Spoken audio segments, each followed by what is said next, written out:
everyone.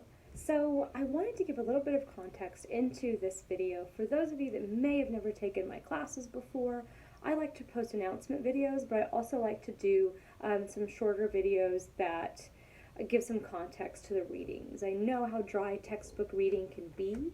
It took me a really long time to get used to it, so I like to give my students a little bit of personal perspective from me that kind of brings that lecture into the online class that online classes are mostly missing. So I try to keep them as short as I can, but it's really difficult. So you're going to see me throughout the semester trying to make these videos more efficient and effective in a shorter time frame. First is chapter 1. I'm not going to spend a whole lot of time on chapter 1 because it really is simply an introduction, and they tell you that. It is an introduction in that those first few paragraphs of the textbook, which, by the way, this is what it looks like, they will let you know this is just to give you some information to help you understand where this came from. So on page 2 and 3, they talk about the roots of interpersonal communication and how it came about. And you really don't think about the fact that people got together and thought this is something that we need to bring to university studies. But it was, and you see that on page 3 they talk about the importance of promoting democracy and getting those small group discussions going.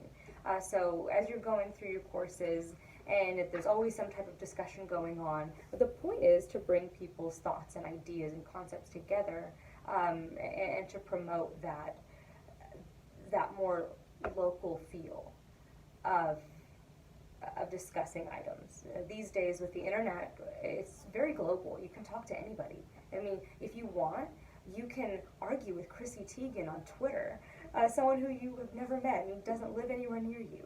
So we have a very global culture these days, and these discussions in interpersonal communication courses are meant to kind of bring it home. They also define interpersonal communication, and they talk about meta-theory and theory in interpersonal communication. So at this point, you have more than likely taken comm theory, and probably thought, why did they have to label every small concept? Well, the reason is because that's essentially how the human mind works. We like to label and organize things, and theories help us to do that. So there are different perspectives that are included in the social science, the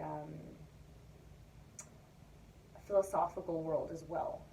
So the book goes through those pages 7 through 11, and so there's post-positive, interpretive, as well as critical. And so these are just simply, again, ways that we label perspectives that you might take on a general area of concepts.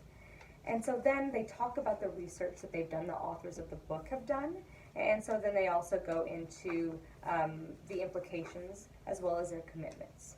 Finally, they end the introduction chapter with the organization of the book. So that's a really cool thing to just read over quickly so that you understand why they organize the textbook the way they do and why we keep those readings pretty much as much as we can in order for this class.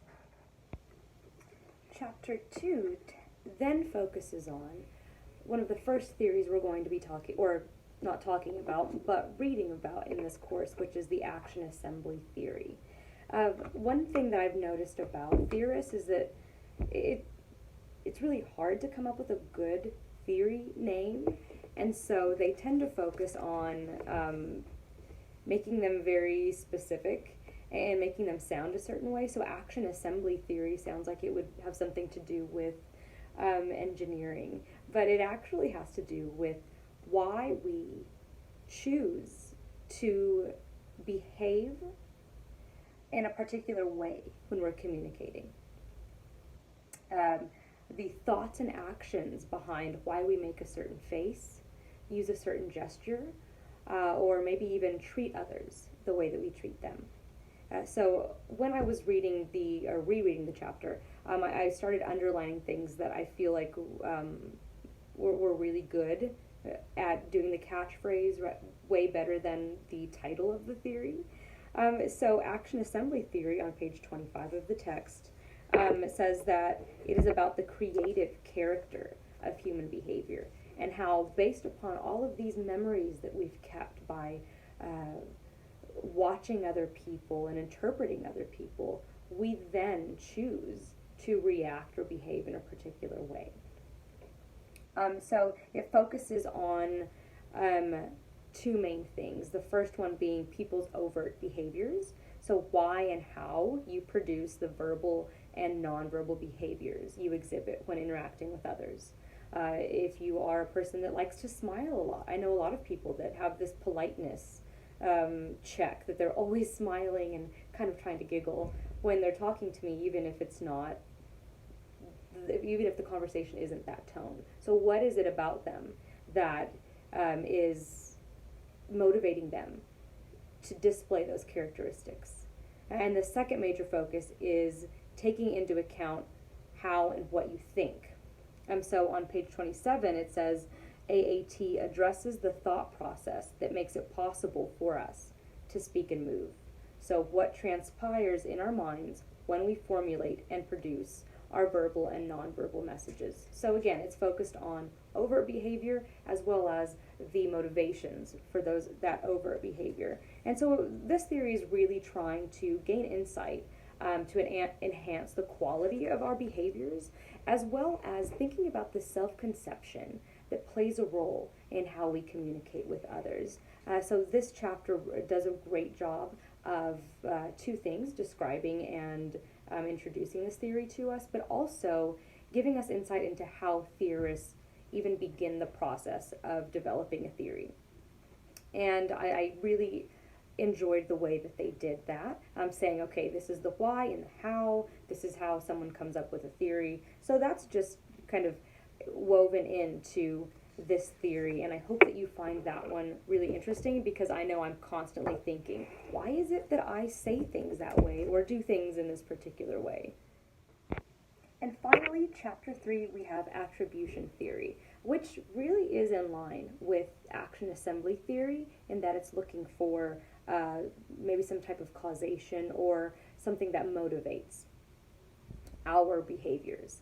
So attribution theory is focused on, again, two main things, either event causation or trait inference. So this meaning event causation is we're understanding what may have caused someone to behave a particular way, and then trait inference is looking at what is it about a person, a judgment about a person's characteristics that makes sense of that person's behavior. Sorry, I was looking down. I wanted to get those words right because I've got it up here, but I want to make sure that I'm communicating it clearly. So the best example that is clear enough for attribution theory is listed in the book on page 38. And it talks about, let's say a student does bad on an exam.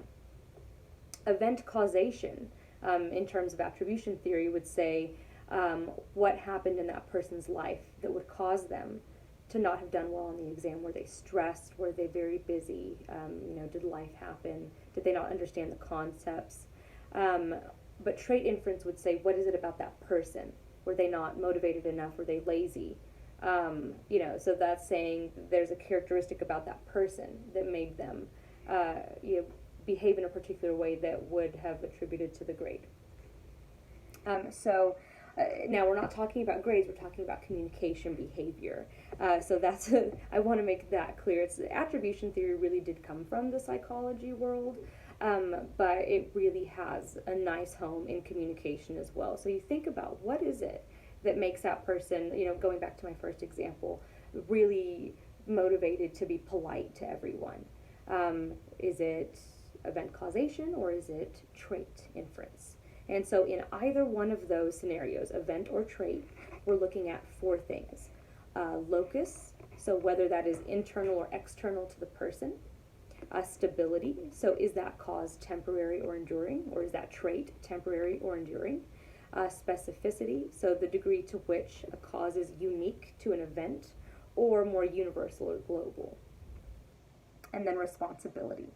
So the extent to which a person can be held responsible for their behavior. That is attribution theory in a nutshell. And so as you're reading through the details of chapters 1 through 3, keep those in mind as you are interacting in the discussion board. Make sure that you are making specific references to theory and the concepts. That's the whole point of the discussion board, is to take the personal examples, but also keep the concepts of the class really inherent to the discussion. If you have any questions about this week, if I can help make anything more clear to you, let me know. If this video was too fast, also let me know. The naysayers may not even be enrolled in the class, so I want to make sure that these videos help you. Have a wonderful week, and I look forward to hearing from you.